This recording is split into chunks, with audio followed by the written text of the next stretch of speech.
हां कपडे नंतर नाही इकडे पुढे या तुम्ही. काय हे कुठं सापडले पाहिजे तुम्हाला? तुमचे कपड्यामध्ये हां कपड्यामध्ये सापडले. बघा मित्रांनो, अशा पद्धतीची सुद्धा इमानदारी आपल्याला काही लोकांकडनं बघायला मिळत आहे.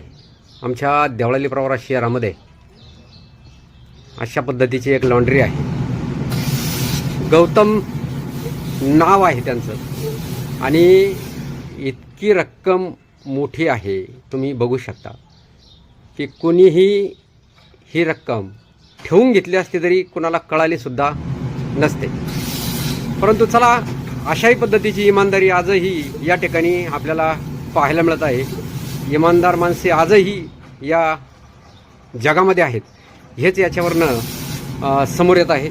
आपण या गौतम भाऊचे या निमित्ताने आभार व्यक्त करूयात, त्यांना धन्यवाद देऊयात. धन्यवाद गौतम भाऊ.